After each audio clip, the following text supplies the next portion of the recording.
recognize that my melanated people, it's a beautiful day in the neighborhood, man, loving, living, and enjoying life. And that's what you got to do. Don't forget, like, comment, or subscribe. Hit that notification button if you'd like to be notified of more videos when I put them out. All right, let's get to the video. What I wanted to talk to you about today is something you've heard me speak on before, that we have to be willing to admit that we can gain knowledge from everywhere, and we have to be willing to admit that so much has been hid from us that everything we think may not and refuse to admit is true might be true. We have to consider that. All right, case in example, someone posted on my timeline this post right here. And it says, King James was a homosexual, a pedophile, and had sex with his mother. Much worse than R. Kelly, but y'all still read his book.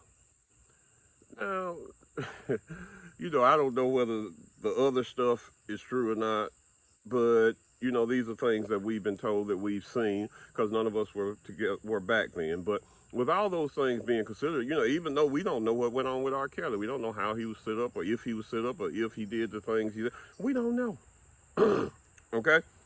So, with that being said, though, that statement is a very true statement. You know, even though we've heard these things about King James, and you heard these things about R. Kelly, you're telling people don't listen to his music, but you still read the Bible. So here's where it gets really interesting, very interesting. This guy here, a minister, posted, it's not his Bible, he's just authorized scholars to translate it into common English. Now, if I'm wealthy and I'm paying a scholar who probably doesn't have a lot of money, I'm paying him, or doesn't have as much as I've got anyway, I'm paying him to do this, or even if I just commission him for the prestige, he's still getting something out of it. And you mean I can't influence him to put in there what I want him to do? You can't even admit to that possibility. But I understand he's a pastor, he got to jump to the defense. But we need to start defending this stuff and researching it and finding out if it's true.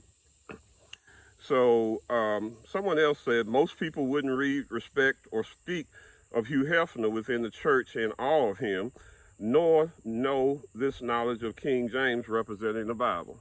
Somebody basically responded to him saying, you know, Hugh Hefner, you know, the church people would look down upon him, but yet and still you read this guy's Bible. I can see where they're coming from with that.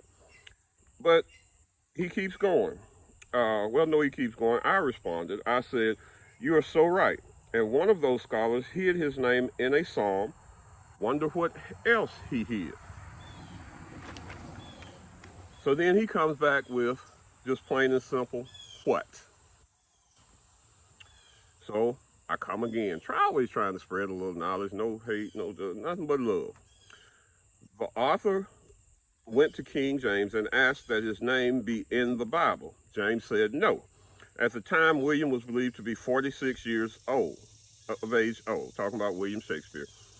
He made shake the 46th word from the beginning of Psalm 46 and spear the 46th word from the end of Psalm 46. I said, we must do our research, my educated brother. I'm throwing a little sarcasm out there. You know, I can be guilty of shade too, just throwing a little sarcasm. But, so then he comes back with,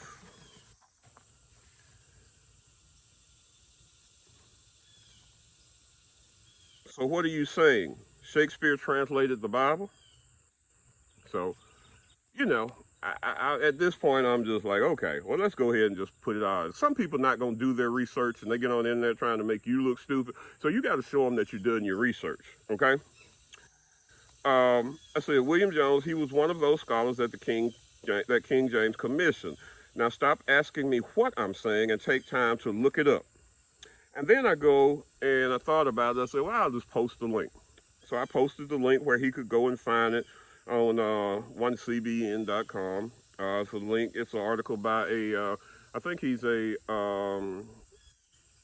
religious scholar, somebody that this guy, I guess, should respect or whatever.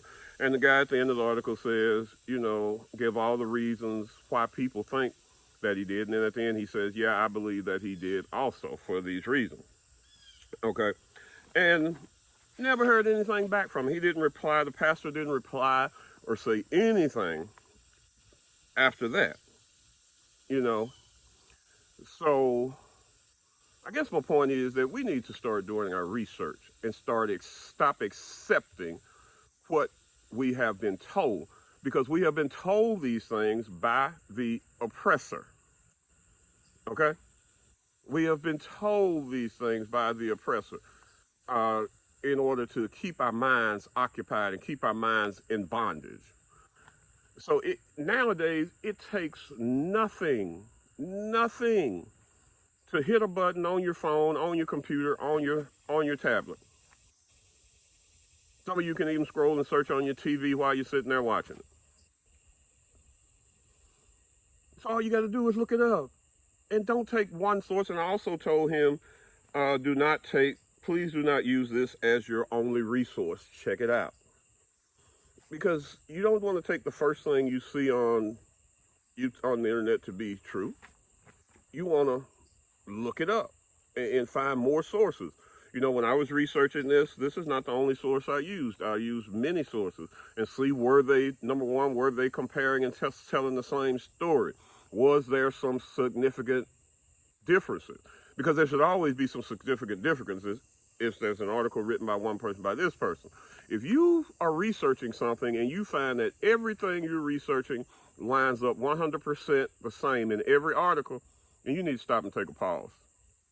You need to stop and think that thing over, because that's more like propaganda. It sounds like somebody's trying to push a point on the internet, and they're going to put it out there in many different places, in many different ways, but all say the same thing. Because if you, my listener, decides that you want to tell a story about something, let's say commit, and I decide I'm going to tell a story about commit, everything is not going to line up 100%. But now if we get together in a conspiracy and say, this is what we want people to believe, and everything lines up 100%. You see where I'm going with that? So there are ways to do your research and get around. No, everything on the internet is definitely not true, but there's ways to research and get around it and find out if it's true. Okay? That's all I got for you. God loves you. I love you. Be blessed, my melanated people.